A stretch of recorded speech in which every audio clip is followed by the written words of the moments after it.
Chapter number 17 का जो पहला टॉपिक है, या मैं ये कहूँ चैप्टर नंबर 17 को समझने के लिए या थ्योरी ऑफ रिलेटिविटी को समझने के लिए जो हमें सबसे पहले समझना होगा वो चीज़ है फ्रेम ऑफ रेफरेंस।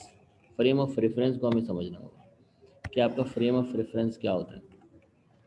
अगर हम ऑब्ज़र्व कर रहे हैं एक ट्रेन में आप मौजूद हैं और ट्रेन में आप जो है वो एक बॉल को ऊपर की तरफ उछाल रहे हैं। ये आप ट्रेन में बैठे हैं, ये ऑब्जर्वर वन है। आप आपको मान लेता हूँ कि आप ऑब्जर्वर वन है, ठीक है। आप इस बॉल को जो है वो ऊपर की तरफ उछालते हैं, बॉल ऊपर की तरफ जाती है और फिर वापसी नीचे की तरफ आती है। तो ये कौन सी मोशन हो गई? बॉल की हो गई लीनियर मोशन। बॉल जो है वो आपकी कौन सी मोशन कर रही है? लीनियर मोशन कर रही है, ऊपर की तरफ जा रही है और वापसी नीचे की तरफ आ रही है, ठीक है। जबकि ये जो ऑब्जर्वेशन है ये आपकी ऑब्जर्वेशन है, जो आप ट्रेन के अंदर बैठे हुए हैं और ये ट्रेन काफ़ी तेज़ स्पीड से आगे की तरफ जा रही है। बाहर जो एक और ऑब्जर्वर है वो ऑब्जर्वर टू, ये ऑब्जर्व करता है सेम ट्रेन की मोशन को और इसके अंदर देखता है कि इस बॉल की मूवमेंट किस तरह की है।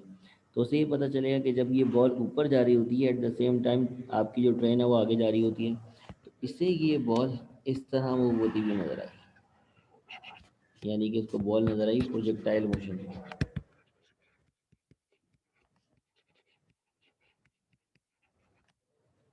तो जो चीज़ जो ऑब्जेक्ट मेरे रेस्पेक्ट से ऑब्जर्वर वन के रेस्पेक्ट से लीनियर मोशन कर रहा है, वही ऑब्जेक्ट दूसरे ऑब्जर्वर के रेफरेंस से प्रोजेक्टाइल मोशन कर रहा है। इसीलिए हमें सबसे पहले फ्रेम ऑफ रेफरेंस को डिफाइन करना होगा कि जहाँ से हम किसी भी चीज़ को ऑब्जर्व कर रहे हैं वो हमारा एक्चुअल में फ्रेम ऑफ रेफरेंस, ये पॉइंट ऑफ व्यू कहलाएगा कि यहाँ से हम इस चीज़ के बारे में कोई इन्फॉर्मेशन दे रहे हैं। तो फ्रेम ऑफ रेफरेंस के बगैर किसी की भी मोशन को डिस्क्राइब करना हमारे लिए पॉसिबल नहीं है। इसीलिए फ्रेम ऑफ रेफरेंस इंतहाई ज़रूरी होते हैं।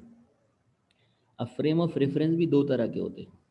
एक होता है आपका एनर्शियल फ्रेम ऑफ रेफरेंस, दूसरा आपका होता है non inertial frame of reference. Inertial निकला है एनर्शिया से, और एनर्शिया है न्यूटन्स का फर्स्ट लॉ ऑफ मोशन, जिसके मुताबिक अगर कोई ऑब्जेक्ट हरकत में है तो वो हरकत करता रहेगा और अगर वो रेस्ट में है तो वो रेस्ट में रहेगा, unless it is acted upon by an unbalance force, जब तक उसके ऊपर फोर्स लगा के उसको डिस्टर्ब ना करे। तो ऐसा फ्रेम ऑफ रेफरेंस जिसमें ये लॉ वैलिड रहेगा उसको हम कहेंगे इनर्शियल फ्रेम ऑफ रेफरेंस। जैसे अर्थ एक इनर्शियल फ्रेम ऑफ रेफरेंस है, अर्थ में जो चीज़ें रेस्ट में वो रेस्ट में ही रहती हैं। इसका मतलब ये हरगिज़ नहीं है कि आपकी अर्थ जो है वो मोशन में नहीं है, आपकी अर्थ जो है वो रोटेट कर रही है, सन के अराउंड रिवॉल्व कर रही है, लेकिन जो इस फ्रेम में आपका एक वॉलेट है, आपका मोबाइल है, आपका लैपटॉप है, वो जहाँ रखा है वहीं रखा रहेगा। तो ये फ्रेम ऑफ रेफरेंस आपका हो गया इनर्शियल, ठीक है। जबकि non inertial frame of reference वो होता है जहाँ पर न्यूटन्स के लॉ वैलिड नहीं होते। इसको मज़ीद हम बाद में डिस्कस करेंगे आगे, लेकिन उससे पहले हम ज़रा इसी ऑब्जर्वेशन को फ्रेम ऑफ रेफरेंस को और डिटेल में समझें। देखिए, फ्रेम ऑफ रेफरेंस का समझना इसलिए भी बहुत ज़रूरी है, या फ्रेम ऑफ रेफरेंस का आइडिया लेना इसलिए भी बहुत ज़रूरी है कि जिस चीज़ के बारे में हम इंफॉर्मेशन दे रहे हैं वो हमारे फ्रेम ऑफ रेफरेंस से सही हो सकती है, लेकिन अगर कोई और उसी को ऑब्ज़र्व कर रहा है तो उसका पॉइंट ऑफ व्यू उसी के बारे में अलग हो सकता है। जैसे अगर मैं आपसे कहूँ कि ये जो कार है ये मूव कर रही है 20 मीटर पर सेकेंड की स्पीड से, सपोज करते हैं, तो ये मेरा पॉइंट ऑफ व्यू है। लेकिन अगर आप नोटिस करें तो ये कार अर्थ पे मूव कर रही है, अर्थ पे चल रही है, और आपकी अर्थ तो बहुत तेज़ी से रिवॉल्व कर रही है, रोटेट कर रही है। तो इसकी रोटेशनल स्पीड को अगर यहाँ से कोई देखेगा और कार यहाँ पे है, तो इसकी स्पीड, जो कार की स्पीड और उसकी रोटेशनल स्पीड दोनों ऐड हो जाएंगी, उसको तो ये कार बहुत तेज़ मूव होती हुई नज़र आएगी। इतना ही काफ़ी नहीं है, अगर सन के अराउंड ये अर्थ आपकी रिवॉल्व कर रही है और कोई यहाँ से देख रहा है तो घूमने का अलग, और यहाँ जो ये मोशन कर रहा है, रिवॉल्व कर रहा है सन के अराउंड, ये मोशन अलग ऐड होगी। यानी कि जो अर्थ की रोटेशनल स्पीड है जो कि ऑलमोस्ट 70 किलोमीटर पर सेकेंड है, और इसकी स्पीड 30 किलोमीटर पर सेकेंड है, ये भी ऐड होगी इसके अंदर। और इतना ही काफ़ी नहीं है, ये सारा सन जो है वो इस गैलेक्सी के अंदर घूमता हुआ, सन अपने सारे प्लैनेट्स को लेके गैलेक्सी बना के पूरा घूम रहा है इस गैलेक्सी में। तो ये भी इधर उधर मूव कर रही है गैलेक्सी, तो इसकी मोशन भी ऐड होगी। तो कोई भी चीज़ के बारे में विदाउट फ्रेम ऑफ रेफरेंस बात करना हमारे लिए पॉसिबल नहीं है। तो हमें फ्रेम ऑफ रेफरेंस डिफाइन करना होगा। और फ्रेम ऑफ रेफरेंस ही फिर दो तरह के हो गए। एक हमने कह दिया इनर्शियल फ्रेम ऑफ रेफरेंस, जिसमें न्यूटन्स के तमाम लॉ वैलिड्स हैं। ऑब्जेक्ट जो रेस्ट में होता है वो रेस्ट में होता है, जो मोशन में होता है वो कंटिन्यूस मोशन करता रहता है जब तक वो उसे रोकने की कोशिश ना करे। और non inertial frame of reference वो होता है जो एक्सेलरेटेड होता है।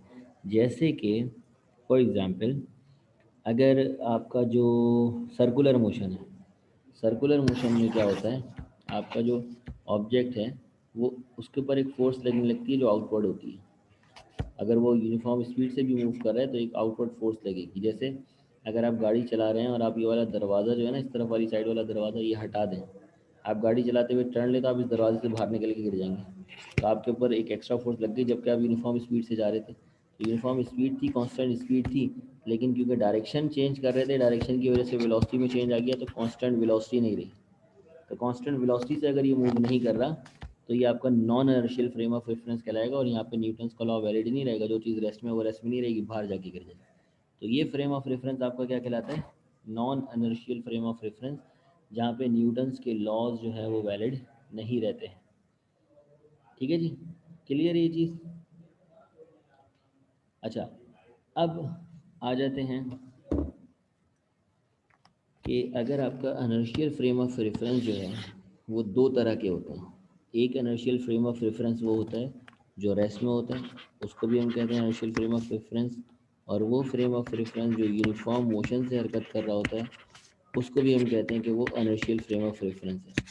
अब अगर आपसे बोला जाए कि साबित करें कि दोनों इनर्शियल फ्रेम ऑफ रेफरेंस है, तो इन दोनों में जो न्यूटन्स का लॉ है, मान लेते हैं F is equal to M A, वो वैलिड होना चाहिए।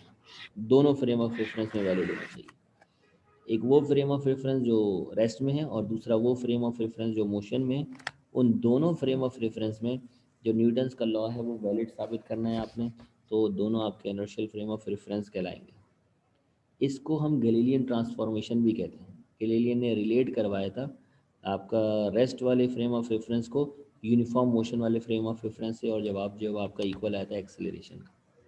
अगर इसको मिसाल से समझना है तो आप ऐसे समझे कि ये मेरे पास एक बॉक्स है, इस बॉक्स के ऊपर मैं फोर्स लगा दूँ, कितनी, 10 न्यूटन की।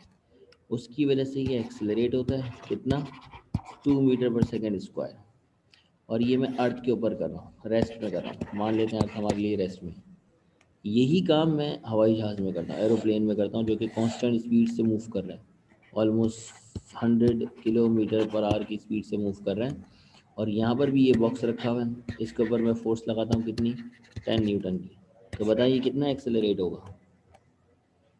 ये अमेजिंगली 2 मीटर पर सेकेंड ही एक्सेलरेट होगा, और कितना होगा, वो मेरे लिए तो रेस्ट ही होगा ना, हालांकि वो यूनिफॉर्म स्पीड से मूव कर रहा है। तो एक्सेलरेशन अगर सेम है, ठीक है, इसका मतलब सेम फोर्स से सेम एक्सेलरेशन प्रोड्यूस हुई होगी अगर ऑब्जेक्ट का मास सेम है।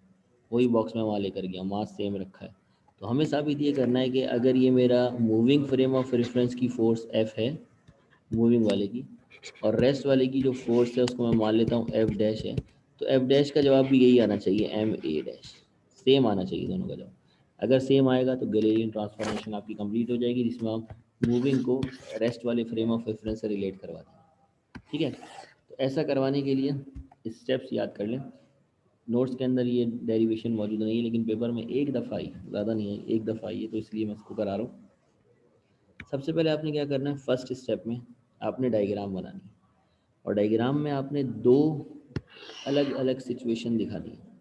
जैसे मिसाल दे रहा हूँ, ये है मेरे पास एक बंदा जो बहुत तेज़ी से मूव कर रहा है, तो ये हो गया moving reference, moving frame of reference, moving frame of reference. ठीक है, तेज़ी से मूव कर रहा है, मैं यहाँ पे खड़ा हूँ, ठीक है, मैं हूँ रेस्ट फ्रेम ऑफ रेफरेंस।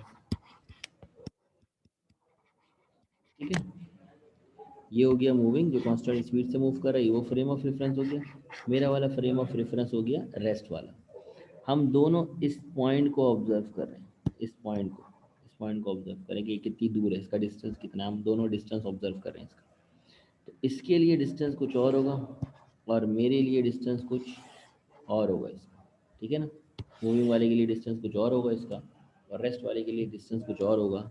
लेकिन हमें तो फोर्स निकालनी है जिसके लिए एक्सीलरेशन चाहिए होगी, वेलोसिटी चाहिए होगी। तो डिस्टेंस की कहानी नहीं है, डिस्टेंस से हमें आगे जाना होगा।